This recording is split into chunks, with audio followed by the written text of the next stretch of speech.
لا إله إلا الله محمد رسول الله عليه صلاة الله وآله والأحبة. Assalamualaikum warahmatullahi wabarakatuh. Kisah Abdullah bin Abdul Muthalib mulai terbaca sejarah dari sebuah peristiwa yang dialami ayahnya, yaitu Abdul Muthalib. Saat itu sebelum kelahirannya, sang ayah, yaitu Abdul Muthalib, bermimpi mendapat perintah menggali sumur Zam-Zam di dekat Ka'bah. Karena mata air Zam-Zam yang muncul pada masa Nabi Ismail sempat mengering ketika penduduk Mekah terlena, hingga mengabaikan perjagaan dan perawatan sumber air, sehingga Abdullah harus dikorbankan. Berat bagi Abdul Muthalib menerima kenyataan, tapi ia harus menunaikan nazarnya. Abdullah, kemarilah wahai anakku. Aku akan menyembelihmu di antara Isaf dan Nailah. Pahamilah bahwa itu nazar ayahmu, wahai anakku. Dan aku pasti memenuhi nazarku. Demi Allah, lebih baik aku binasa daripada harus menyembelihmu, wahai anakku. Tapi pahamilah, aku harus menunaikan nazarku. Karena itu adalah nazar, wahai anakku, ujar Abdul Muthalib di tengah-tengah keluarganya pada saat itu. Dalam Islam ada aturan nazar, yaitu tidak semua nazar harus tepati. Kalau seseorang bernazar dengan cara yang benar, maka Al-Quran mengatakan, maka tepatilah nazar-nazar mereka. Tetapi kalau bernazar masuk dalam maksiat, seperti Abdul Muthalib, yaitu bernazar menyembelih anaknya, itu termasuk maksiat. Tetapi karena dia telah bernazar menyebut nama Allah, maka dia wajib mengganti dengan kafarah sumpah. Dalam Al-Quran disebutkan, yaitu memberi makan orang miskin, membebaskan budak, atau berpuasa 3 hari. Itu semua dilaksanakan untuk membayar ketika bernazar, yaitu nazar yang salah. Seluruh masyarakat Mekah saat itu juga tidak menerima jika Abdullah yang harus dikorbankan, sebab Abdullah adalah putra terbaik yang dimiliki dan dibanggakan Quraisy. Tidak ada pilihan lain, Abdullah tetap harus dikorbankan. Beliau juga begitu patuh pada keputusan sang ayah. Suasana kota Mekah menjadi begitu haru. Semuanya berusaha menahan Abdul Muthalib agar tidak mengorbankan Abdullah. Sampai-sampai putra-putranya yang lain pun menawarkan agar mereka saja yang dikorbankan. Mereka rela menukarkan posisi demi Abdullah yang amat dicintai. Berkatalah saudara-saudara Abdullah, "Sembelihlah aku saja wahai ayah, biarkan Abdullah." Tapi lagi-lagi Abdul Muthalib tetap teguh pada pendiriannya. Karena kedudukan Abdul Muthalib yang tinggi, masyarakat Quraisy menjadi semakin khawatir. Mereka takut tindakan Abdul Muthalib akan diikuti masyarakat Arab dan akan menjadi tradisi turun-menurun.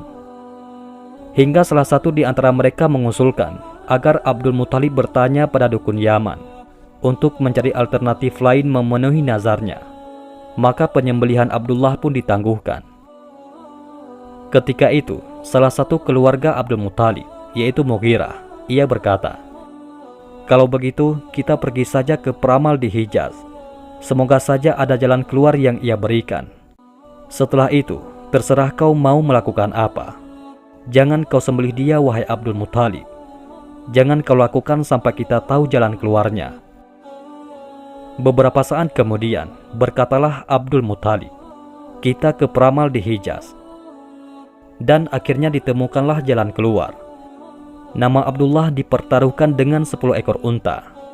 Maka jika saat pengundian keluar nama Abdullah, Abdul Muthalib harus mengorbankan 10 ekor unta. Dan jika pengundian selanjutnya nama Abdullah masih keluar, maka Abdul Muthalib harus menambah 10 ekor unta lagi, begitu seterusnya, sampai nama Abdullah tidak keluar lagi. Maka saat pengundian nama Abdullah terus keluar, dan Abdul Muthalib terus menambah 10 ekor unta di setiap undiannya. Hingga di pengundian yang ke-10, barulah nama Abdullah tidak terpilih lagi. Abdullah selamat. Sedangkan Abdul Muthalib harus menggantinya dengan menyembelih 100 ekor unta. Atas peristiwa ini, kelak Rasulullah kemudian disebut Ibnu Az-Zabihain, yaitu anak dari 2 ayah disembelih. Rasulullah SAW kemudian menyebutkan, bahwa yang dimaksud dua orang yang disembelih adalah Nabi Ismail dan sang ayah, yaitu Abdullah. Abdul Muthalib kemudian mengundang seluruh penduduk Makkah untuk menikmati jamuan nazarnya, sekaligus sebagai kesyukuran atas bebasnya pengorbanan Abdullah.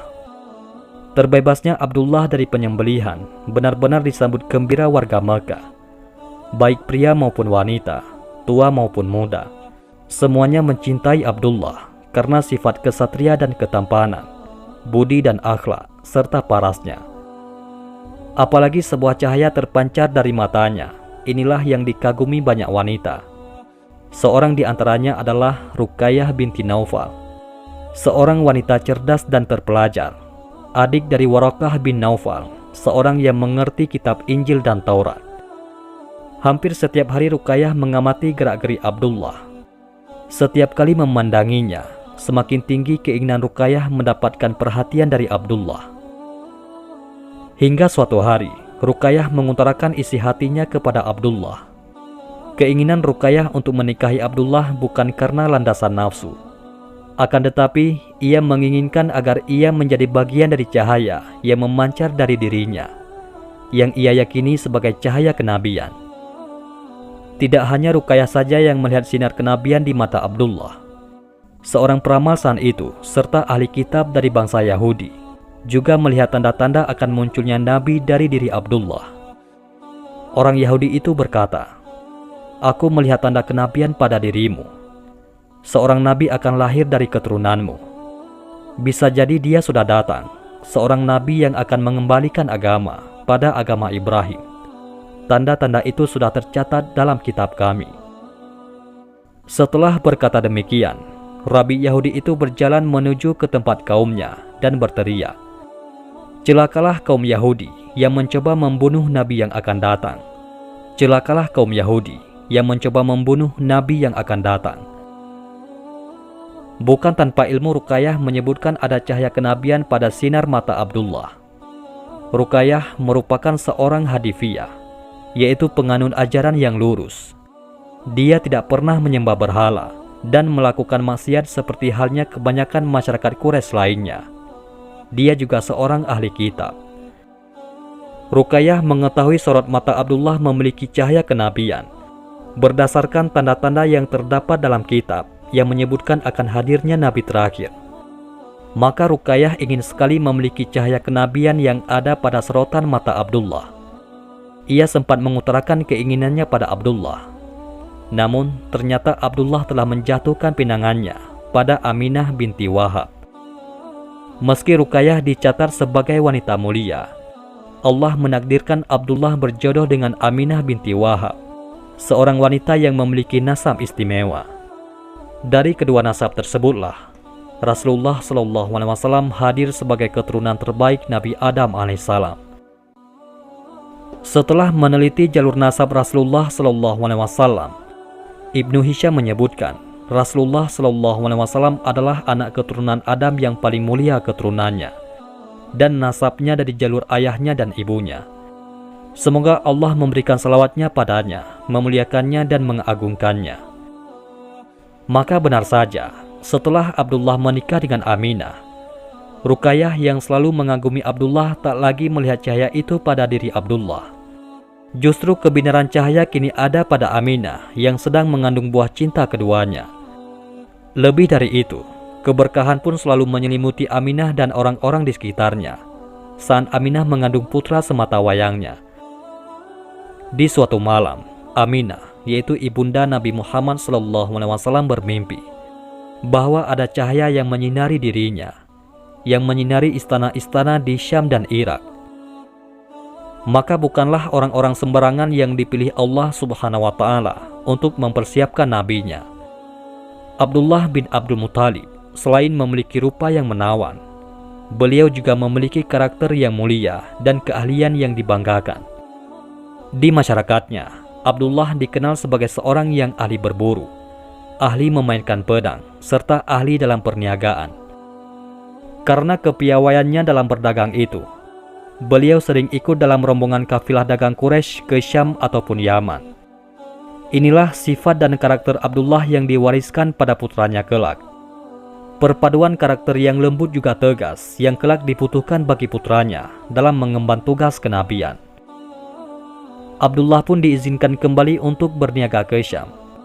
Perniagaan inilah yang tampaknya mengakhiri kisah seorang Abdullah bin Abdul Muthalib. Sekembalinya berdagang ke Syam bersama rombongan Quraisy, kafilah ini singgah di Madinah. Di kota ini Abdullah jatuh sakit, hingga rombongan dagang Quraisy kembali ke Mekah tanpa Abdullah. Rupanya Allah tidak menakdirkan Abdullah memiliki usia yang panjang. Abdullah wafat di usianya yang ke-25 tahun. Tidak ada riwayat pasti yang menyebutkan sebab meninggalnya, selain diriwayatkan Abdullah wafat karena sakit. Namun, ada riwayat yang menyebutkan Abdullah meninggal karena dibunuh Yahudi yang melihat tanda kenabian pada Abdullah. Kaum Yahudi begitu takut akan hadirnya Nabi yang bukan berasal dari bangsanya. Abdullah bin Abdul Muthalib kemudian dimakamkan di kota Madinah, di tempat keluarga neneknya, yaitu Bani Adi bin Najjar. Mayoritas sejarah menyebutkan beliau meninggal 2 bulan menjelang kelahiran Rasulullah SAW.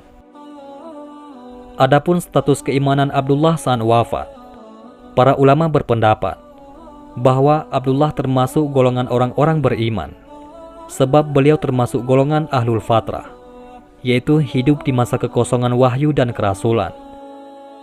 Mereka yang dikatakan beriman di masa ahlul fatrah ini adalah orang-orang yang tidak melakukan kemusyrikan. Sebagian menyebutkan karena mereka tetap mengimani ajaran Nabi Ibrahim yang lurus. Wallahu a'lam bishawab. Abdullah bin Abdul Muthalib, sosok yang amat dicintai semua orang inilah terlahir sebaik-baik manusia, Rasulullah Muhammad SAW. Mudah-mudahan ini semua bermanfaat. Assalamualaikum warahmatullahi wabarakatuh.